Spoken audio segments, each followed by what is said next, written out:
Mbote bandeko. Mbote bandeko ezali émission na lolaka ya bana parlement Matonge esalami awa na Matonge. Bandeko na biso topesi bino ba mbote balosako ebele place bozali ba oyo balandaka biso. Ba téléspectateurs na biso balandaka biso tango nyonso na kanisa bo mankaki biso moi mikolo semaine passée bo manqué biso salaki samedi te. Donc moi tu as qui moi biscade moko ya mikie et pas ya ba combattant basalaki na no moi Sandro Mamuke bon azaki moi ba malaise yanga na bomonaki apemaki na no muke moi tout ça la émission ezalaki te en tout cas to sengi bino ba bolimbisi mingi bino mutu balandaka biso mais lelo tokolobela moi makambo ya minene eza na mboka lokola bomesana kolanda biso vraiment topesi bino ba mbote ebele mpona mokolo ya lelo. Alors lelo tokolobela ba sujet na biso ndenge tomesana kolobela mpona peuple na biso balandaka biso mpona ba information mpona mboka na bango.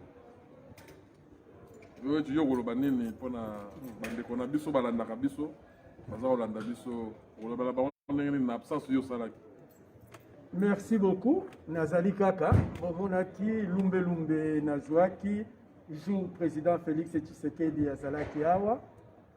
Nga naza mutu ya batu nyonso, média les amis de Weti, eza média ya ba Congolais, partout ba Congolais bazali, biso tokozala, ezala à gauche, à droite, au centre. Conférence de presse moko ezalaki awa ya batu ya kote ya Ngwanda, ngai nazalaki kuna nakomi kuna baatake ngai bomonaki na bavideo ke yo nde olobaki Félix asokele Congo oye kosala nini awa nga nalobi eza mosala na ngai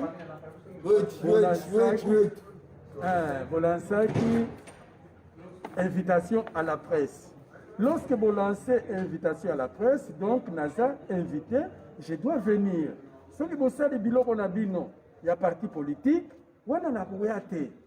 alors il faut maintenant trouver compromis. Ceux qui MLC, PPRD, IDPS, Basali Biloko, il y a parti na bango. Ceux qui ont commis conférence de presse, là qui invite la presse, maintenant ceux qui pressent ailleurs, vous commis Kolinga, presse pour s'attaquer à la presse, nous avons un problème. On est dans une conférence de presse.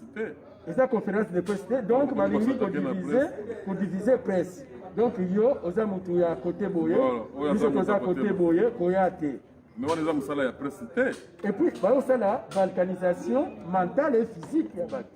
Voilà. Et à la longue wana, bokomi ko séparer bat. Ah, oyo aza journaliste ya Fachi. Aokende pa ya papa Ngwanda te, aokende MLCT. Voilà, et comme balkanisation physique, balkanisation physique et mentale, et que vous me dites na balkanisation territoriale. Toboyi makambo de makambo tuzo bundela ya distraction ya tribalisme ya wana wana ko tribalisme ya batu ko songolo ba okende place boye batu songolo ba okende boyete pakala okende boyete pakala okende yo za ya gauche okende à droite okende au centre presse azali mutu moko ya azali libre ya kokota place nyonso tout batu bazali ezala na gauche okota ezala na droite okota c'est la déontologie to yebi ya presse. Et puis quelque temps après, parti à Salipé, conférence de presse, pour Kunape, Balongo Lingai, Balobi, ah, Azam Soeli Mutiakamer. Finalement, on a commis Viengembo. Bon, comme on a eu Tokolobela Yango, bon, on a moni président Félix Ayaki, on a eu président Félix Ayaki, awa. Mais presse na biso ya bana Bruxelles bayambaki tomonaki maître Dona azalaki na kati tomoni monsieur Fita azalaki na kati tomoni monsieur oya biso ya Bode Ambaweti azalaki na mususu bazalaki 4 bazalaki 4 personnes oyo bayambaki président oyo batunaki président mituna na presse ya bana ya Bruxelles.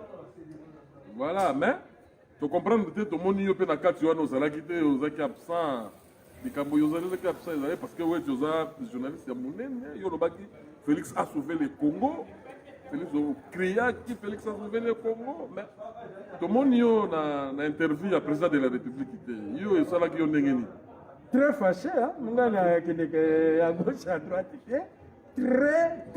très fâché yango likolo yo kombo na ngai ekomi viengembo tomoni bajournaliste mosusu mpe badekriaki bakangi ono ndenge nini président aye bato oyo bayambi ye eza kaka presse ya baluba presse ya baluba bamoto bayambi ye président asali tribalisme ndenge nini yako kopona kaka baluba na 4 personnes na baluba bazalaki 3 alors nani amba weti ye moko mongo donc président asali tribalisme yo moni ndenge nini parce que bino baswahili bozalaki te epesi bino kanda ya oui pas kanda ngai nalobi na kombo oyo ya ngai oyo ya ngai personnel moto na moto aza na point de vue na ye entourage ya président Félix Tshisekedi Tshilombo bazo rendre président na biso un mauvais service nde message na ngai bazo rendre président Félix Tshisekedi Tshilombo un mauvais service peut-être ye moko ayebaki te entourage na ye ezo rendre mauvais service en principe logique ya awa na Belgique ezalaka soki conférence de presse ezali il faut au moins 6 journalistes 2 oyo bakomaka oyo babengaka presse écrite côté wana ezalaki bien na presse Ambaweti échec fita bravo coup de chapeau là on n'a rien à dire après ezalaka 2 ya radio Air Libre na radio Panique il faut atinda mutumoko radio Air Libre mutumoko et puis 2 ya vidéo numéro 1 ezalaka les amis de Weti na mon fils nyonso wana côté à radio na télévision on n'a pas respecté ça la télévision médias ya liboso awa na poto c'est les amis de Weti on ne change pas l'histoire maintenant ekomi kaka ya aza mutu na biso te il faut te tia mutu mosusu non il faut respecter le principe ya égalité des chances équité nde entourage ya président Félix Tshisekedi Tshilombo baobservaki eloko wana te na nde bato bafashe basali tomoni na pouvoir ya président bato bazali kosalama te non président ndenge nini président aza kopesa biso bainterview te azopesa bacongolais yo tolobaki yango na émission na biso azopesa bacongolais interview te azopesa kaka baeuropéen motu bafingaki ye avant na bavote bakritikaki ye na ndenge ya bien te TV5 RTBF banini azopesa bango bainterview na nini kopesa biso bacongolais interview te mais apesi bacongolais interview pour la première fois et interview apesi bino nyonso tu bosepeli te bolobi non président asali justice ifala abenga bino mpe bino bozali na kati te abengi kaka bato 4 pamba eza suffisant te donc ezaki malamu te bayaki d'abord en privé c'est-à-dire akopesa interview te et puis l'heure bochange ekomi privé ekomi officiel il faut boyebisa bato. Ce n'est pas à nous, journalistes, de courir derrière. Il faut qu'il y ait un programme et un président. Bâti de libérer nos messages. Le président a aussi l'interview de telle heure à telle heure. Boyer na Erwana. Donc, c'est la 30 minutes, 1 heure. Vous avez l'interview na Bino. Bozongi. Et puis, vous pensez, bâti programme. Mais namonaki nani Ambaweti aza koregrete ke non ye apesaki rendez-vous na président fallait basala bazwaki rendez-vous na président respectaki rendez-vous na ye te bapesaki rendez-vous bakutana soki na 13h 14h mais baye kokutana na président na ba 22h donc tomonaki ye azalaki mpenza abattu asepelaki nango te. Non, c'est-à-dire erreur ya président to eza non, erreur ya entourage ya protocole ya président. protocole, c'est-à-dire lere boke na hôtel bato baza ebele yo oza journaliste oyo kosala mosala na yo et puis ozongi. Attention, erataki deux fois. Première fois erataki ya jour bapesaki au rendez-vous ya liboso erataki. Après deuxième fois nde eyo ya na ba retard. Non, ça ne va pas. C'est-à-dire journaliste protocole l'air bayebisi yo zela de 14h à 22h. Ozali na salle ya réception. Ba coca kuna ezalaka ba 5 euros 10 euros. Okomelaka mwa coca il y a 10 euros. Combien de temps? Maintenant, il faut dépenser les sous 50 euros, il y a un coca dans l'hôtel. Et puis, les roseaux vendent dans l'hôtel. Tu peux être fatigué, on va filmer. Tout ça, ça diminue la valeur des journalistes. Les journalistes, c'est Balingaka, au PCA. Au PCA programme, et puis allié. Après, on a ça, l'interview, à Zongi. Alors, sauf même ici, au Benimou, à 14h, au Kokoyambaye, à 22h. Ce n'est pas respectueux. Même ici, dans le bureau, on va faire sur rendez-vous, Nicolas est comme rendez-vous, 15h. Qui est déjà habitué. On va faire sur 15h, à 15h, on va recevoir. Mais le président Zamona Poto. Le président Zamona Poto. Il ne respecte pas ça. Retard wana ya koyamba ba journaliste et où tu as retard wana pour nini c'est retard là. Non, il est déjà tropicalisé. Les 2 ans où il a passé Naki, il est tropicalisé. Il a ma habitude wana bazana ngo il s'est cité protocole, c'est-à-dire avant que mon président de la République, il faut Kemba. Il faut batika yo nano vanda wana. Voilà ba ezaba système ya Afrique ya Congo. Système ya Afrique ya entourage ya président. Na entourage ya ba bureau nyonso na Congo. Même na ba école avant ya komona mutu moko nde charisme. Pour na Congo, nde charisme. Obengi mutu na 14h, il faut qu'on recevoir à 20h. Ce qui a zeli oti na 20h, wana charisme. Non. Non. Bon, vraiment. Non. Tu conseilles le protocole, il y a le président de la République qui va changer, tu vas me changer la méthode, il y a un retard. Tout le monde qui est en train de tout le monde qui même dans rendez-vous, dans la salle, tant que le président est dans Bandeli, dans Paris, pour le président, il y a même dans Bruxelles, toujours un retard. Donc, toujours, système de musicien, à qui affiche concert à 20h, il y a un cocotte dans la salle à 3h du matin. Pour me mettre en haut dans le bureau. Donc, et ça, quand entourage le président, et ça, mentalité, il y a un système, il y a Congo Mobimba. Donc, il faut changer le système. Toujours, biloko nyonso tomemi yango na omoni bato bazodiriger eza génération wenge modèle na bango eza wenge eza wera jibe bablaise bula bamakaba biloko nyonso ya bamusicien bakofi tomemi yango na politique oti concert 20h oye na 3h. Parce que nous Verambo, on dit que maman a mes condoléances. On a fait Verambo. Rambo place azali vraiment mes condoléances. Je suis aux Hollandais biso. Nous avons besoin de cœur na yo, maman akufi vraiment wana za mamami, maman na biso toyeba tulia makayabu na matonge. Tulia makayabu na 5 sur 5. Ya maman mais vraiment son âme repose en paix. Vraiment mes condoléances mon vieux place ozali. Namoni likambo mosusu oyo ya bamama soki bakufi bajournaliste mosusu bakomi koleka na télévision kofinga mama ami kofinga kofi mpona nini aleli mama na ye estce culture ya babantu ya korespecte bamort ekenda wapi eza mpona nini? Congolais assez a manqué azangi repère. Congolais aza suna repère na ye te. Congolais azo oyeba susu ba valeur na ye te. Nzomona Congolais mboka ekomi na mbutu na niveau moko tozoyeba te nini eza ko se passer na ba mitu ya ba Congolais. Nini eza ko se passer na ba mitu ya Congolais. Congolais akote monene ya Congo wana. Asali ba makambu ebele ezala za na mabe na ye mais quand même aza pe na malamu na ye.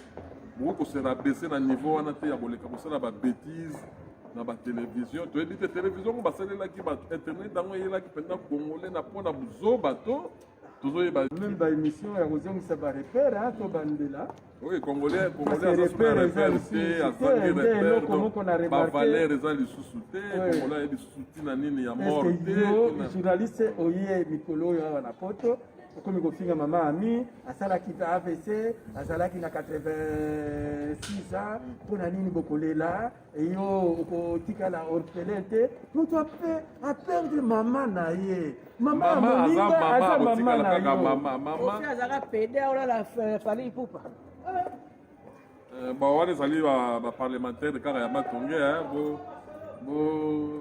boyebi kaka awa ambiance ya matonge ezalaka nango matonge eza na ambiance eza kaka boye okozanga barepere yango aleki kaka eske aza na presse eske aza ndeko na biso ya mwasi alobi kofi azalaki pede abanaki kokende na fali eske ye aza na preuve mwasi mobimba eske akoki koloba makambo ya boye na ntango toza kodeplore yango wana boza komona bino moko c'est vraiment malheureux quoi. Donc ngai namoni ke eza nini la pauvreté esali jalousie soki yo okomi na mwa pauvreté ekoti na mental ekoti na mental alors soki motu mosusu akomi na babien matériel bato bakomi koyina ye bato balingi moninga amata te il faut kobenda ye na kaputula alors il faut tobongisa d'abord économie na biso moto na moto azala autonome comme ici je crois peut-être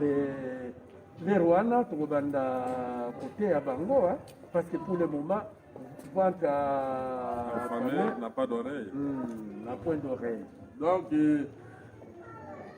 tokosetenir wana te toleka bon nani tomoni nani bato président alingaka kende na Goma président ntango alingaka kende na Goma mwa voyage wana ezalaki nano annulé lokola voyage ezalaka annulé bato bagangi président akokende na Goma te bato na Goma batomboki bato vraiment batomboki na Goma balobi soki akei kuna bakobambe mabanga yango wana omoni abangi kokende président abangi kokende na Goma yango wana abangi kokende parce que bato ya Goma balobi bakobambe mabanga bazoreklame kamere mpona nini aboyi kokende mais tokomprendre te président lelo ake na Goma tomoni bato ebele tomoni bato ya Goma peuple ya Goma eyeboyama président atamboli makolo alongwe de l'aéroport ti na cité makolo yo koloba nini zoeti na ambiance ezalaki na Goma kuna bayambaki toye komona mabanga yango te siko bato oyo balobaki bakobamba président mabanga toyomona te baye mosusu kozonga mpona kolobaki non président babangaki kokende mpona kobambe mabanga me président aza kuna na Goma ambiance ya kosikana te okoloba nini mpona voyage ya président na Goma bon voyage ya président na Goma ngai mpe nazokomante yango lere balobi akoya na Goma bato ya Goma baza fâché akoya te wana eza c'est une façon de parler ya biso bacongolais ndenge ezalaka kaka ya motema mabe kaka ya motema mabe me na vérité ezalaka na kati exagération me na kati vérité moko ezalaka pour faire passer les messages. Les messages là, on avait fait passer que le président a yé sans caméra. Yé aya qui a la caméra, toyamba qui est bien, lelo atiki caméra na prison. Balobi caméra a eu bimbongo. Jusqu'à présent, baptisé yé na vol intellectuel. A eu combien? Jusqu'à présent, bapé ça a son montant. Même si on a posé aux questions, caméra il va combien? Ne va pas détourner mais ça qui a bon détourner 57 millions non 57 millions non 57 millions Jamal Andima qui a 57 millions et ça n'est pas inayo net que ça on a parlement balobi président wa kumpala aibi mbongo ezali combien 57 millions ngai na lobi oui 57 millions wana ngai wechinde nazwaki yango non na tribunal ezalaki bon Jamal atikaki kondimataire non andimaki bato bazolanda biso oui bato bazolanda biso botuna bokomante Jamal atikali koloba teke a 57 millions nyonso. Non, c'est ça le problème. Jamal azwi tolandaki procédure nyonso. Jamal alobi azwaki parti ya mbongo azwaki 38 millions. Alobaki azwaki nyonso. Azwaki nyonso te. Azwaki nyonso. Peuple aza député. Non, parce que procès elekaki na télévision. Bato bazolanda biso. Jamal andimaki, oui, j'ai reçu les 57 millions. Bon, tout raisonné, hein, dans deux cas. Parce que toi qui n'as pas de discussion, bon, tout raisonné dans deux cas. Bon, tout raisonné dans deux cas. Non, tout raisonné dans deux cas. Jamal andimaki, premier cas. Deuxième cas, non, c'est là, non. Deuxième cas, Jamal azwaki mbongo te. Bon. Soki Jamal azwaki mbongo te, donc balobi eza Kamer. Kamer alobi eza ngai te. Maintenant bon cité par oyo ngai nazwaki.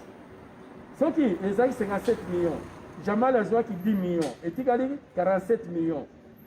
Na 47 millions, ngai nazwaki combien?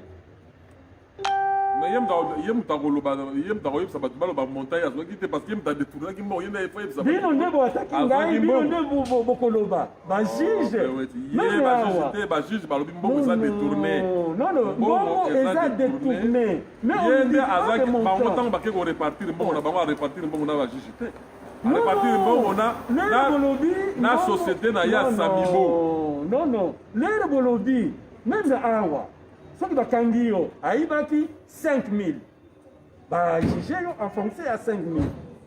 Maintenant jusqu'à présent omoni donne-moi le montant oyo Kamere ayibaki bo amener quelqu'un au tribunal.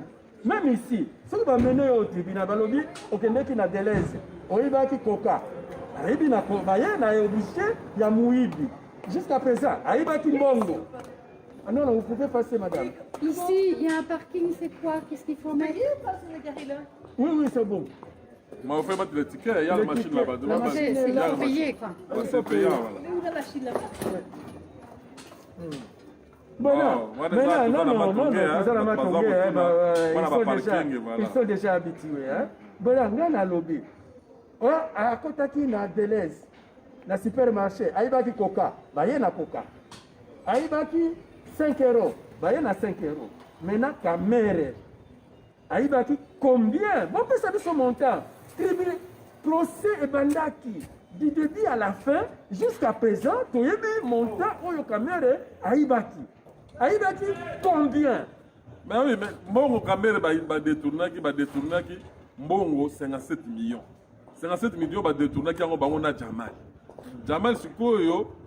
Jamal siko ndenge batunaki mbongo wana ye azwaki pe oyaye oyo azwaki Kamere pe azwaki oyaye azwaki combien maintenant c'est à lui maintenant de dire qu'il y a azwaki combien non non bokangi ngai muibi nakene na tribunal nakene koyebisa ba juge ezaki détournement intelligent yango wana balobaki wana théorie ya lokuta détournement intellectuel théorie ya lokuta avocat diable ya Kamere to ndenge c'est moi passé ayebi mbongo non peuple Jamal sikoyo zela ntango sikoyo asali appel Jamal kuna avocat ne balobi no biso tozwaki mbongo tozwaki 3% ya mbongo siko 3% ya mbongo oyo bango bazwaki est-ce que ezali nyonso total 57 millions bapesa bato oyo baliaki mbongo na Congo ndenge toyebi tokotelefana eza procès elekaki bato nyonso balandaki baza na Congo ndenge ezali wana Kamere aliaki mbongo ye moko te soki azwaki nalobi soki azwaki aliaki mbongo ye moko te aliaki na nani chaîne ezalaka ebele chaîne azalaka ebele malobaka aliaki na nani non akoloba ndenge nini akoloba ndenge nini ye mutu aza na justice na justice yo lobi aliaki te aliaki même ngai na donné kaka exemple bosuivre yango te mais eza exemple même ngai soki nayibi mbongo na l'État après ça nakende na tribunal nakende mifunda nayibaki mbongo bongo justice modelandeli justice elandelaka mutu est-ce que mutu ango nayibi mbongo professeur wana ayaki na théorie ya lokuta vol intellectuel vol intellectuel monta eza te tolobela wadeseleka monta tolobela likambo eza président te yango bolibere kaka bato nyonso Kamere tu baza na nani bomoni beweti azolobela Kamere parce que ndeko na ye faut si comprendre azolobela ndeko na ye si bino nde bopousse biso oyo ya bino ozodefendre ye tout à fait normal non non pas tout à fait normal azolobela ndeko na ye to comprendre non biso toza kuna te biso toza kuna te eza toza na ambition ozoboya keno bon non toloba nano bino bozodefendre oyo ya bino nani wadefendre bango baodefendre nani non tokende malembe tokende nano malembe mutuna yo oza président oza netre ngai mpe naza netre tout à fait mais yango nazotuna biso oyo tozopesa baide na biso eloko oyo toremarke bato oyo ya idps bazodefendre leader na bango bato ya INC bakodefendre leader ope na bango mpe tokoloba vérité c'est que moi j'ai remarqué makambo nyonso oyo balider ya idps bakosala c'est bon oyo ya baninga c'est mauvais donc baoyo mosusu baboma leader na bango au profit ya leader ya idps non à un certain moment mutu na mutu alobi mais va oza clarité loba likambo ndenge likambo ezali boya Kamere adetournaki Kamere akena même si Kamere a détourné baza na famille le linge sale se lave en famille na 2023 Kamere na coalition wana ayaki maboko pamba te Kamere est venu avec son électorat wana edaki te boyo condamné bato ya IDPS non nazo condamné te bato ya IDPS Kamere ye moko na justice alobi ke non aza na problème na président te bato oyo non c'est-à-dire problème ya bato ya IDPS yo nazo condamné IDPS nazo condamné IDPS je suis clair et précis basali ngai eloko moko te mais nazo condamné bango naza na kanda na bango ebele naza na kanda na bango kanda na bango eza nini lobela bantu wana bayoka kanda oyo oza nango ya IDPS eza partout ozotambola yo moto okriaki to président Félix a sauvé le Congo parce que kanda ya IDPS eza nini bazoede président Félix te avanda na bokonzi na ye nde kanda na ngai na bango boba yede président ye moko aza président azomona te keno bato aza koyede te ye moko azomona te amona te ndenge nini ye moto aza président il faut me poser la question il faut me poser voilà pourquoi IDPS azo confondre président Félix na Etienne Tshisekedi wa Mulumba Etienne Tshisekedi wa Mulumba azalaki président national ya IDPS vote ezalaki te congrès moko ezalaki te abandaki kovanda na ye moto akoya kobouge ye aza te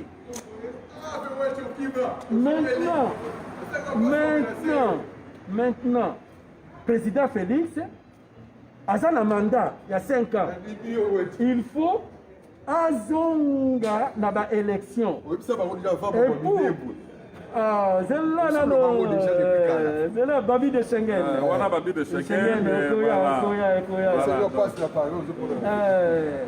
omoni après 5 ans il faut asenga lisusu confiance na peuple donc il y a des actions politiques mais baction oyo ya justice awa tokomi na action politique il faut kosalaka koevitaka bamesure moko impopulaire oyo ekoya bamesure impopulaire nini wana nakopesa bamesure impopulaire nini parce que Kamere lui a détourné bozalaki na coalition na moninga yo oki kodétourne alors justice elandeli yo même justice tomoni président ake na goma kuna place bazaka lobaka yo ezalaki échec bato oyo bayambi ye wana oyo bayambi ye eza explique yo voyage na ye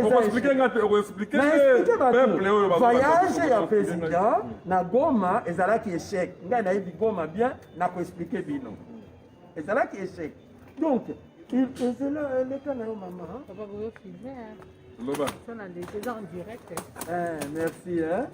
merci beaucoup mama omoni awa tokomi na décision politique Kamere na coalition ayaki mpe na bato na ye batiaki mwa poids na baélectorat donc il faut kopense na côté ya électorat.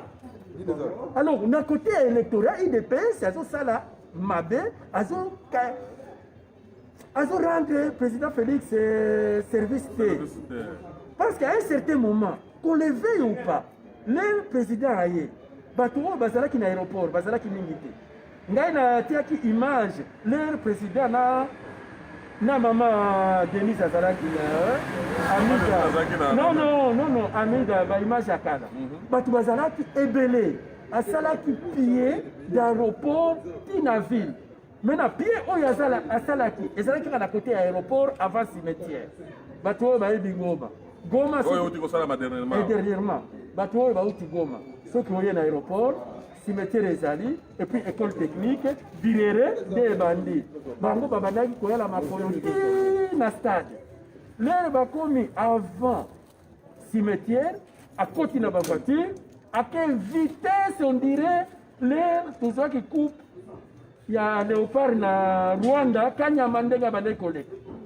Et puis na Goma tozalaka na système si on est mécontent na butu masasi ekobeta na butu masasi ebetaki jour mosusu nazalaki na délégation ya babelge toza na Goma bazalaki mécontent e babelge bazokotela barwande babetaki masasi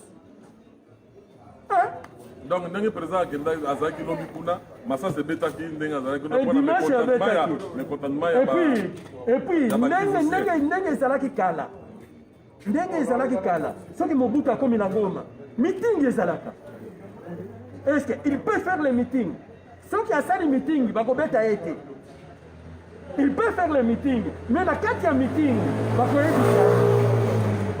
bakoyebisa ye papa eloko oyo osali toza na yo d'accord te oyaki na moninga wana il nous a convaincu topesi yo bavoi na biso sikoyo leader na biso aza na prison na 2023 koya te donc IDPS ne raisonne pas en fonction à 2023 c'est déjà demain et puis il y a un front nga napesaka bino information un front de Swahiliphone avec Lamuka qui est en train de se créer maintenant et vous avez la FCC Lamuka avec Jean-Pierre Bemba Azui Bangala Bayeko Sala peut-être Mukwege Akoya.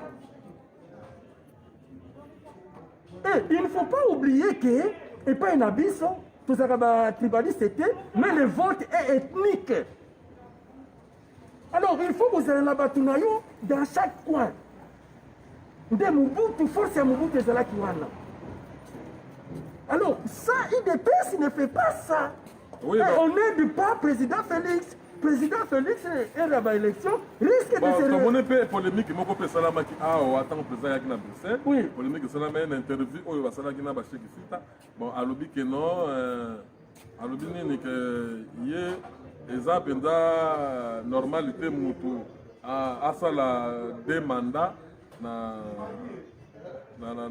pouvoir alekisa de mandat na pouvoir ndenge vraiment situation ezali ya mboka wana mais tomoni bato mosusu batoboki ono ndenge nini président akokoloba ndenge wana mpona nini akomi kobanga kovanda na pouvoir akomi kobanga kovanda na pouvoir mpona nini akokoloba ndenge wana bon parce que avant aloba ndenge wana bato ya IDPS balobaki na président kofanda na mandat pendant 30 ans sikoyo ntango alobaki pendant 30 ans wana bato mosusu basepelaki te akoma dictateur ndenge nini akofanda na pouvoir 30 ans wana ekomi dictature akokoma de dictateur banini basepelaki te so ntango ye alobi keno akolekisa de mandat te akosala de mandat na ye atiki parce que yango dépassé bato bakomi kodeplore lisusu ndenge nini akokoloba ndenge wana akomi kobanga bon wana yo mona o ndenge nini est-ce que la présidence a souci à ça des mandats avant le président Félix. Oui, on a souci à peuple. Non, peuple à Gomate. Non, on a lobby à la souci à peuple à Gomate. Avant Emoko a fait sa interview, na kanisi na yebisa kiyo. Na ndenge nazo mona président Félix, bato ebele bakozala déçu. Nazo mona neti na 2023 akotika eloko wana. Tout ça là qui discussion. Parce que j'ai vu que c'est quelqu'un qui ne prépare pas 2023. Donc, ayaki asimbi nano makila te alingi kobima na ye makambo oyo akutani nango na kuna na kati alobi eza facile te batunaki eza facile ngai nayebaki nayebisaki yo tosololaki na oyo olobi non ye mpe alobi makambo oyo azokutana na yango mieux vaut alongwa na ye sinon bakoya koboma ye parce que akomi maintenant na esika oyo na esika ya musée Laurent Désiré Kabila na ebandeli abandaki komona blague akomi na niveau moko oyo balobi maintenant il faut koteka mabele congolais nyonso aboyaka wana alors soki oboyi wana baélimine yo alors pour éviter ça mieux vaut déposer na ngai lokola tokomi na démocratie oyo ya bamusée moya kodépose ezalaki te et puis ozalaki na bavantage na yo te ya ancien président omoni awa na 2023 soki ya déposé balamuka basaute sur likambo yango no ya komolinga déposé parce que amoni ke non président sortant azobénéficie na wana te bamonima ya ebele ye mpa komolinga mpa akende obénéficie wana te akutani na makambo ya kati c'est-à-dire oyo tokobanda mena koexplike omonaki porte-parole ya lamuka moto azali koloba yango porte-parole ayebi makambo te atika kivwata soki ive kivwata moto azali koloba yango maintenant na place wana bomoni kobanga kosuka pouvoir mpo alanda baémonima ya président sortant po ya pas comme président sortant banaolia baémonima yango nde ntina ya président abangi wana maintenant omoni biso bajournaliste d'investigation ndenge tolingaka Félix nakoteli ye maintenant oyo ekomi problème oyo tolobaki eza interne yango nazoloba laver les linges sales en famille oyo ya camere eza interne maintenant na problème wana ntango président bakiki koyamba ye na tomoniki bato badrapeau ya MLC ya MLC non le problème ya INC badrapeau ya INC bato bazalaki ebele bato ya le problème qui est là bato ya INC ya bon INC totika bato ya SID Papa Fayoulou doit dire la vérité au peuple congolais alobaka vérité te Jean-Pierre Bemba doit dire la vérité au peuple congolais Moïse Katumbi doit dire la vérité au peuple congolais. Bango Nyos FCC doivent dire la vérité au peuple congolais parce que Ponanini bazo eba vérité bazo ebisa bango vérité te bazo zwa makambo ya lokuta batina mutu ya président Félix Tshisekedi Tshilombo. Tu peux passer madame. Le problème c'est quoi? Il y a la communauté internationale qui est là. Tous en a trois parties. Communauté internationale, les politiciens n'habitent toutes tendances confondues. Deuxième partie, na peuple. Peuple à lobby, rwandais.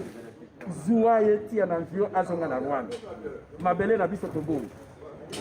Ceux qui ont un discours mosusu, peuple à sa compte. Kutu, babisengimana, baruberwa, bayaki na babotine, bazonga na Rwanda na babotine. Une fois, bango nyonso bazongi na Rwanda, donc il y a pour discuter. Langage à peuple. Communauté internationale à lobby, Rwandais, il faut bon négocier na ya, bazonga na Rwanda te, il faut bon négocier na ya sur le terrain. Wana communauté internationale. Communauté internationale. Libeko wana bapesaka na ba politicien nyonso, bayebisa peuple. L'air, bayeko yebisa peuple. On lieu bayebisa mibeko oyo bapesaka bango na communauté internationale bazo yebisa bango ba Rwandais bazonga Félix ateki mboka te. Maintenant président Fayoulou asala meeting apesa biso position na ye Rwandais akozonga te kwede kipela lobi ba généraux nyonso totia bango na avion totindeka bango na Rwanda. Est-ce qu'il y a lobby nini? Akolanda peuple ou bien akolanda communauté internationale? La question wana ba répondre kati. Mon hypocrisie na bango. Papa Ngwanda asengi désobéissance civile. Na discours na ye. Ngai na lobby non. A lobby lisusu. Bosala ba marche bokende na communauté internationale. Mais c'est la communauté internationale qui nous impose les Rwandais. Comment yo okende et pas ya mutu oyo imposer biso ba Rwandais bavanda na Congo. Aussi makambo ya communauté internationale aussi na mutu ya moninga. C'est de l'hypocrisie. Botika Félix ateki Congo te. Oye moko honoré Ngwanda azalaka na pouvoir na mboka wana. Tango ba Rwandais bakotaka communauté internationale mutu ayepozaka ye bakotisa ba Rwandais na frontière. Bakangaka frontière Mobutu Maréchal kayembo yi azalaka nani ya non c'est quoi yo akotisa ba Rwandais na bakota. Comment lelo ye kozo ozo likambo na siko acha na nzoto ya mwana ya ndeko na ye ya pas ya mwana. Ah président Félix ateki Congo. Bon, tout ce temps on a tout calana to la kambu ya Minembo. Oui. Yango Minembo yango wana. Ya mitokoti nango likambu ya Minembo. Likambu ya Minembo eza ndenge nini? Voilà, likambu ya Minembo eza ndenge nini? To yebisana no peuple congolais alanda. Likambu ya Minembo parce que yo mutu okendaka liboso na Minembo. Yo okendaka na Minembo lelo te okendaka na Minembo na 2014. Okendaka na Minembo archive ezali. Archive ezali. Cyprien Wech oyo boza komona. Oyo boza ko négliger. Cyprien Wech na 2014 yakendaka te na village na Minembo. Tolandaka na 2014 awa yo la kendaka penda sur place okombi. Kutu na soki lisusu lumbe bakabeti ngai. Olandi okti nandenge Rubero akendaka kuna ko investir nani chef coutumier ya kuna banini archive ezali ya 2014 ezala 2020 te 2014 yo kendaka kuna. Alors lelo tozokomona likambo yango ekomi o Fati ateki mboka Fati ateki Minembo ntango Rubero akendaki koinvestir chef coutumier wana Fati azalaki na pouvoir te ayebaki kutu te kutu akozala na pouvoir. Alors lelo sikoyo likambo Minembo eza ndenge nini parce que yo ozali autochtone ya kuna okoko yebisa peuple nini. Fati ateki eloko moko te. Fati ateki eloko moko te. Ba politicien na biso bazala na courage ya koyebisa peuple vérité. Voilà. Jean-Pierre Bemba asala meeting na Sainte-Thérèse apesa sa position na ye par rapport à la communauté internationale. Ngai nazalaki na chance. Omoni chauffeur ya Fati ayebi makambo ebele koleka même ba ministre. Oyo akufa wana. Non, même maintenant. Chauffeur na ye. Ayebaka makambo ebele koleka même ba ministre. Chauffeur ya Roi ayebaka makambo ebele koleka même ba ministre. Omoni ndenge ezalaka. Ngai na bale kotambula na cadre ya journalisme na ba patron ya bashina rambo ya balini communauté internationale na yebi makambo ndenge babane kopesa bango ordre nde babane kolinga ngai te na koloba rien bazala na courage ngai na yebi ordre oyo bapesaki bango toza na deux options soit la balkanisation soit négociation avec les Rwanda. Deux options baleka na ba télé na ba meeting balobela peuple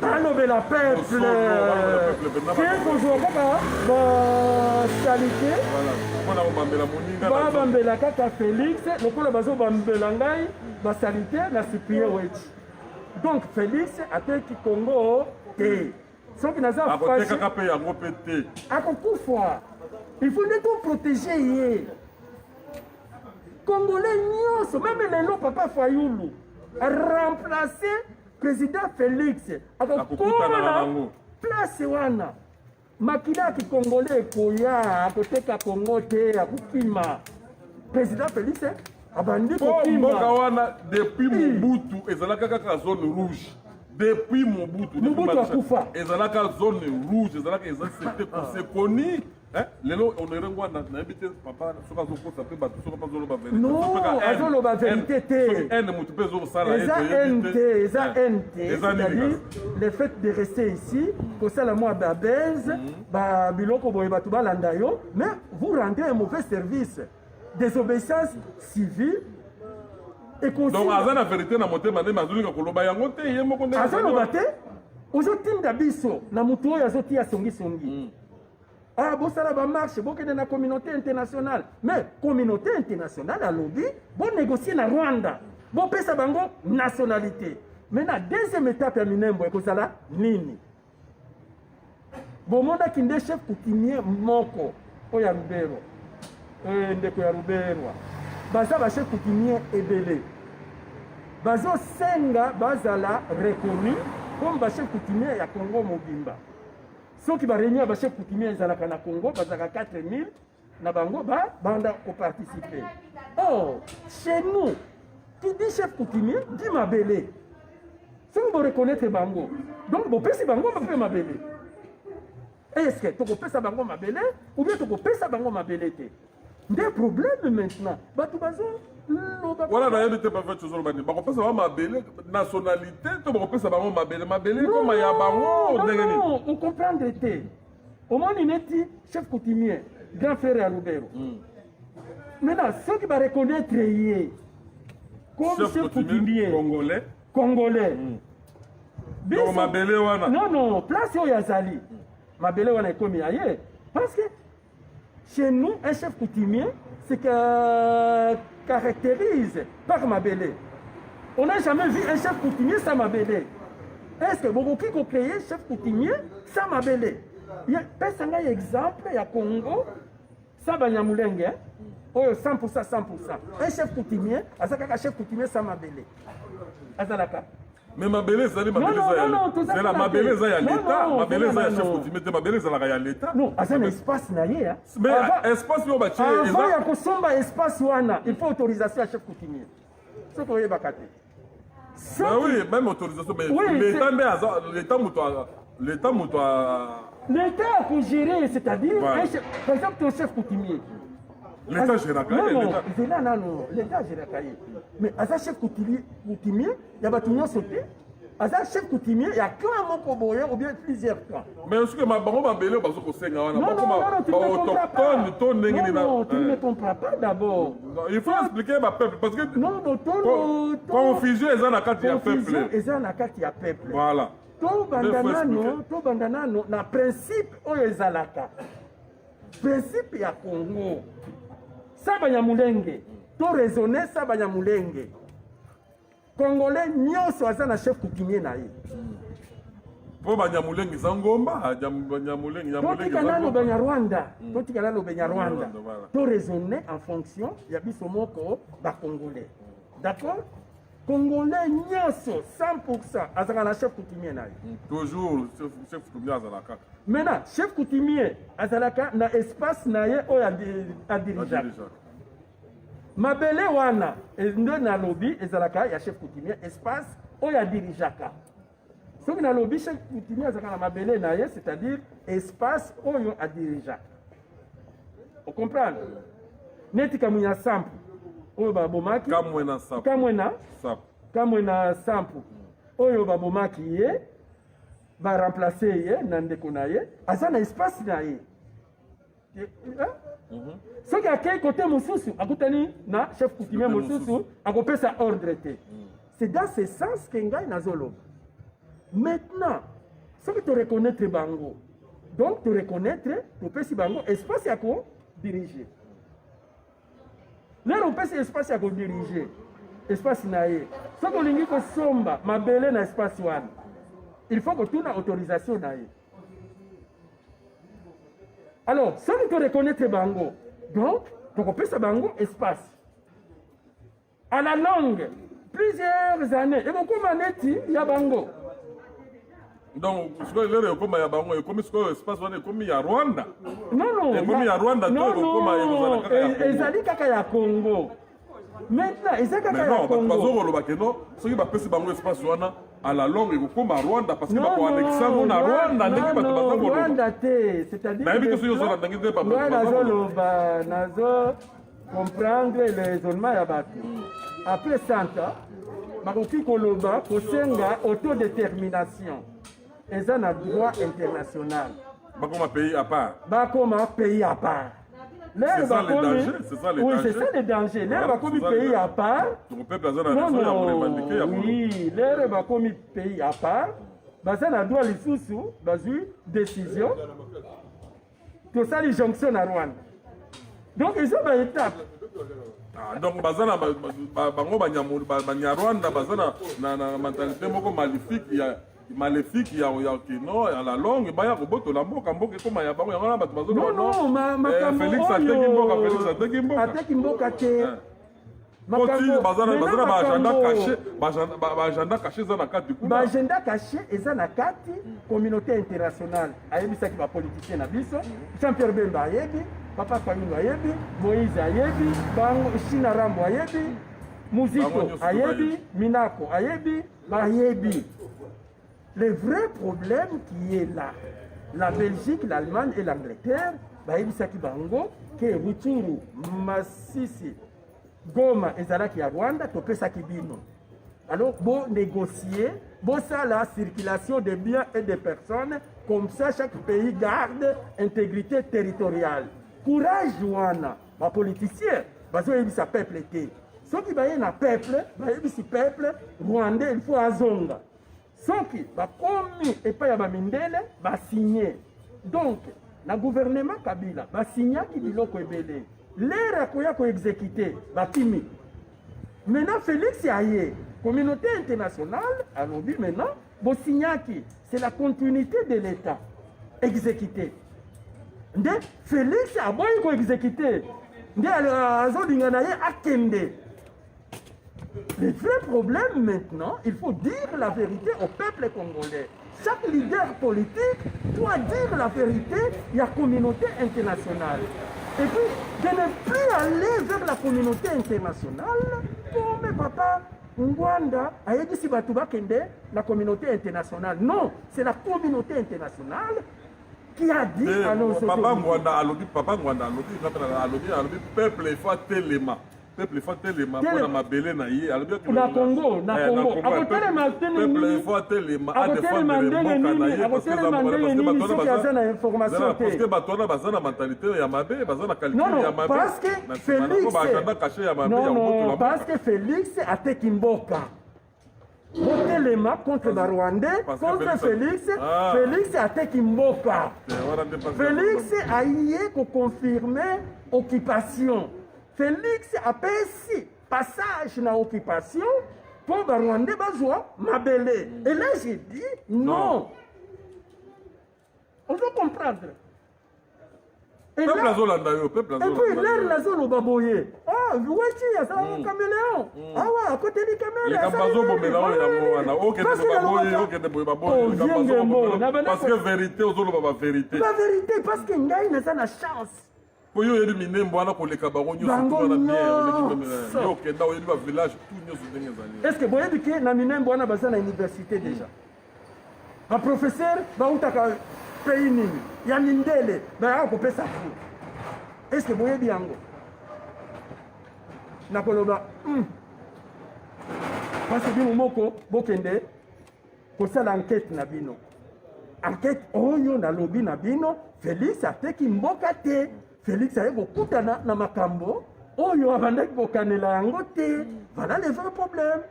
Batu oyo baza bateki mboka nde ba politicien na biso ya opposition na majorité bazoloba na peuple vérité te. Bayebisaki bango Goma Masisi Rutshuru ezalaki ya Rwanda, Banyarwanda wana oyo bazalaki kuna bopesa bango nationalité. Ba chef coutumier na bango pour reconnaître bazala lokola ba chef coutumier ba congolais. Est-ce que ba yebisa ki bino vérité wana? Mais ba journaliste na biso pe ba journaliste na Congo balingi kosala investigation te bakende pe na minembo bakende kosala investigation bayeba qu'est-ce qui se passe bakangami kaka na crier pour rien comme lokola ba chaku. On ne va pas basala ba investigation ya malamu baya komemela peuple ba information ya bien. Bango balingi wana te bakangami kaka na pala bapesa bango ba miette banini bambongo basengaka bambongo. Eza quand même normalité.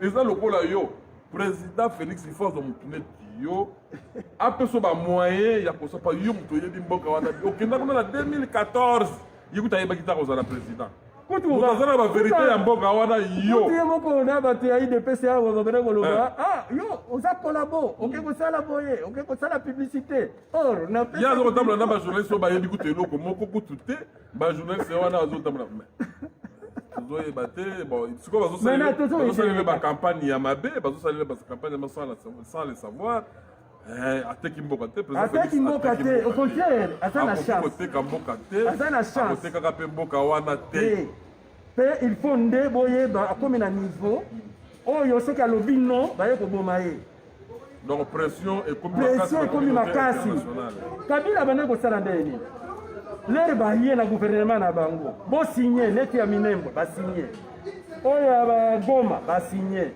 bokende koaplike lere akoaplike bakimi na bango donc président Félix aye kokutana na badossier oyo basinyaki tokomi na ntango ya application pour le moment il faut négocier avec les Rwandais peuple alobi konégocier na Rwanda te il faut kotindika Rwanda azonga na mboka na ye Rwanda azonga na mboka na ye oyo bayaki na babotine bosombela bango babotine lokola bayaki na makolo bazonga na makolo oyo mosusu bacivile botie bango na arme na baavion bazonga na Rwanda et puis tokodiscute tokosala dialogue à partir ya barwandais au Rwanda communauté internationale alobi bokosala na bango de dialogue à partir ya Congo boreconnaître bango bopesa bango nationalité bachef coutumier na bango boreconnaître bopesa bango mpe mabele maintenant bapoliticien courage ya koyebisa peuple parce que moto akoya na discours wana asipose ke ya toza na Sainte-Thérèse Fayulu bato peuple ekolapide bango alobi il faut tosolola na barwandais bachef na bango topesa mabele est ce que bango bima peuple ekolapide bango nande courage wana baza na yango te maintenant mpo ya kogarde peuple na bango bazwi mibeko ya communauté internationale batina mutu ya président Félix lokola président Félix communication na ye eza zéro akomi kosibir nakakisa bandeko bamama batata bandeko na bolingo boyoki ndenge vewechi alobi bato mosusu bazwaka makambo na aventure tikola bo vewechi azoloba makambo ya solo ezalaka kaka boye moto alobaka makambo ya solo baminimizaka ntango ekoya kokoma trop tard bakomi vewechi azalaka koloba vewechi azalaki koloba komi kopesa ye raison moma yango peuple congolais fongola miso peuple congolais telemela likambo oyo esalama ata moke te peuple nde moto aza na pouvoir ya mboka wana peuple moto azalaka na pouvoir ya kotelemela soki peuple otelemi communauté internationale akosala eloko moko te ou bien bolandi ndenge communauté internationale alobi na suka barésolution bopesi na référendum et puis informer le peuple congolais. Le peuple congolais n'est pas informé. C'est ça le problème. Le peuple congolais, surtout IDPS, nga naza contre binoté. Nazo nde ko bikisa ndeko na ngai aza na problème mutu oyo ako comprendre ye, il faut mutu ya kati. La seule personne oyo azo comprendre eloko nini président Félix azoloba eza ngai parce que j'avais la chance ya kozala na ba patron na bango. Oyo papa Ngwanda azoloba eza lokuta kolanda ye te oyo Fayulu azoloba na baopposition kolanda bango te bapesa position na bango bayebisa biso makambo oyo communauté internationale ayebisaki bango Belgique, France, États-Unis, Allemagne, ONU, Angleterre, Afrique du Sud bayebisa peuple congolais vérité. Président Félix ateki mboka te. Oui, c'est ça. Il risque maintenant, au moment où bayebisi salaboya aboy babomi lokola musée. Et si nous sommes alors il faut qu'on sauve. Pour sauver président Félix, il faut bâtir des pinces, basala na écoute. Mutu nyonso soki alobi boye aza contre kolabo babandi kofinga mama na ye babiloko ya boye est-ce que kofinga nde raison kofinga eza eloko moko te sokende boye tokoya koperdre ndeko na biso ngai nasalaka na ngai tribaliste te mais nalobaka na ngai c'est pourquoi nasalaka te parce que soki namoni eloko na koloba wana soki naza na bureau jour mosusu nakoya koboma ngai na poison yango nalingaka kosala te. Donc je ne suis pas contre le président Félix, je ne suis pas tribaliste, nazalaka kaka bongo soki eloko ezali na lobi na ngai na bosani yo moko oyebi. Donc pe kombo na ngai vie ngembo soki okeboyeba ngembo te eza parce que vérité na yo mutu eza bazoko ina yo mpona vérité bato balingi mutu ya vérité te na mokili balingaka mutu ya vérité te balingi kaka bato bakokosa balingi bato balingi kokosa leka eloba fali mpo bakosa leka peuple congolais asa koti na nani moko alingi makambo ya lokuta balingi kaka bato bakosaka moto alia ya kosi omoni immeuble eza ya ngai omona bato bandimi très grave do bato balingi lokuta balingi susu vérité te likambo bazobomela ezaka likambo ya vérité mais vérité eyaka koyebana kaka eloba verambo keno lokuta eyaka na ascenseur vérité ye na escalier ekomi vérité ekoma kaka ekomi déjà président ateki mboka te émission ya lelo mais bino mpe bato idps bobongisa nano bino mpe moto baza na entourage ya président bobongisa botika président akutana na bandeko na ye akutana na presse congolais oyo bakoyebisa mpe makambo ya solo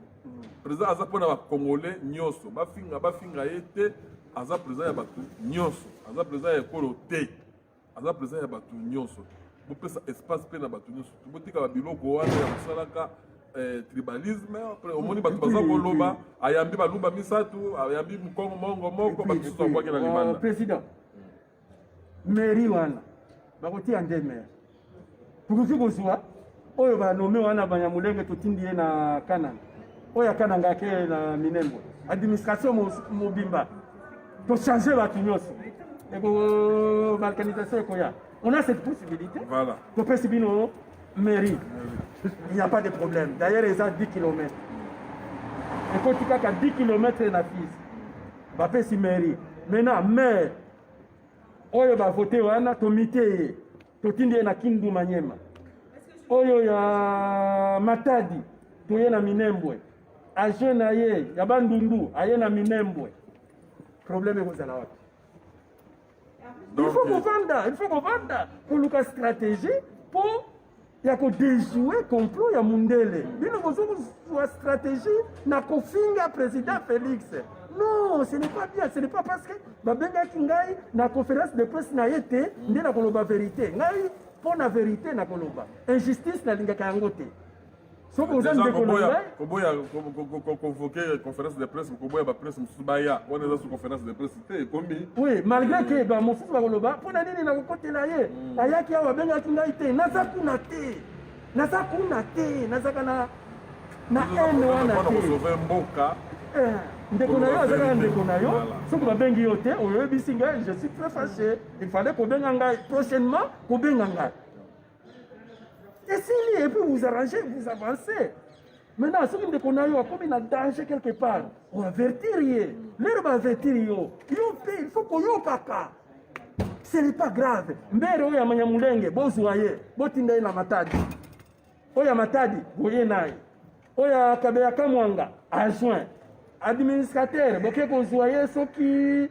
na Kasumbalesa aye problème ekozala wapi lero wana bakosala complot maire oyo ya biso akoyeba akosignale et puis bozwi bamesure problème eza wapi moi je ne vois pas de problème donc biso bato ya idps totika beto fati beto jalelo te président Félix aza mpona jalelo te aye wana na pouvoir wana mpona jalelo président Félix aye na pouvoir mpona kobongisa mboka kotya mboka ya marche mboka ezonga na nzela il faut azokisa mboka na rai mboka ezaki déraillé président Félix aye mpona azokisa mboka na rai aza na pression ya communauté internationale mpo azokisa mboka na rai wana il faut boaide ye en bonne et due forme boko koaide ye na babiloko ya lokuta te bantivalere moto azokende na erreur président beto te tozokisa président topesa président mayele tosanga na biso nyonso tozwa na baoyo balingaka ye te na oyo balingaka ye botsonga bango esika moko bapesa baide oyo apesi baide boyoki ide ya président ifo ayoka motu nyonso tout parce que ye aza tata ya bana bana nyonso tu baza bana na ye na baoyo bazoloba mabe na oyo bazoloba malamu mpo na ye ayoka motu nyonso. Donc bino bato ayi oyo baza na entourage ya président botika kozwa président en otage mpona boye mpo banguna baprofite babanda koloba babétise te. Tolingi biloko wana te, bochange oza komona. Donc bomeka nanu kochange baméthode na bino ya mosala ekosala mpe malamu ekopesa un plus na mboka. Yo lobi ndenge nini tokomi na suka. Merci beaucoup, tokomi na suka. Ngai nazaka bongo, il faut s'habituer à moi. Tokotika mpe te, président wetu yo kotika te. Tokokende na bango kaka ti na livre bo parce que soki namoni ndeko na ngai aza na danger na koloba na ngai. Soki nalobi cela ne veut pas dire yo tangelaka yango classe okotela ba université. Ekomi na makila, c'est-à-dire toza na mundele oyo azodivise biso. Parce que nous avons des politiciens. Tobundisa mundele, totika ba divergence. Totika ba divergence, toza unité. Il faut tozala uni biso nyonso biso toza unité toza partager yango mundele azosakana na biso. Pourquoi toza unité? Peuple congolais pour na nini boza unité? Non, et ça va politicien. Baye na division. Nde bazoloba vérité te. Mibeko yebisa bango na communauté internationale, eza contraire na peuple. Po bayi na moninga alobi yende alobi ole ya communauté internationale.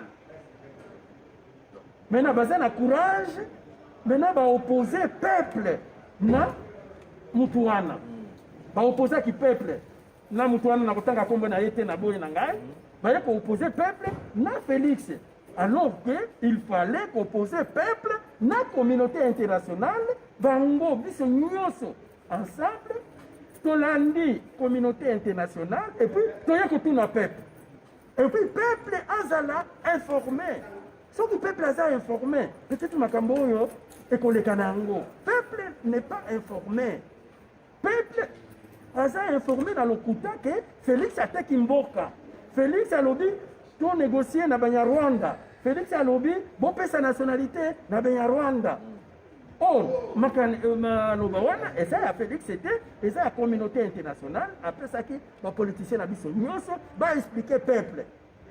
Siko bango bazo expliquer peuple te balobi Félix nde explication na bango Félix nde alobi makambo wana. Et puis peuple a commis kokende et puis la communauté internationale pour refonder Félix. Ah non, Félix a été mboka te. Bakoloba lisusu ah babeka ki na conférence te. Aujourd'hui ngokolia. Wala problème te kolia te yo za na tina ya makambo kolia te yo sosola makambo minene tango kendaka na minene kuna na 2014. Ozalaka Félix azaka na pouvoir te pana bengo ya kolia non. Donc nde maloba nanga ya suka émission. Voilà donc tokomi na suka bande mona biso na kasaboyoki oyo vewe cha lobby parce que peuple congolais azaka ka mutu moko alingi ba distraction eza na tina moko te il faut toyokana tozala bomoko pona mboka ekende te tango tokozala diviser tant que tokozalaka diviser mboka ekokende parce que communauté internationale mutakataka mboka wana ye mutu ayebi eloko nini aza koluka. Alors pour la peuple mboka na bakata yango te il faut tozala uni biso nyonso tolongola haine tolongola motema mabe. Félix akozala éternel na pouvoir te oyo akoyaka mpe na pouvoir na okutana kaka na makambo wana communauté internationale aza kozela ye.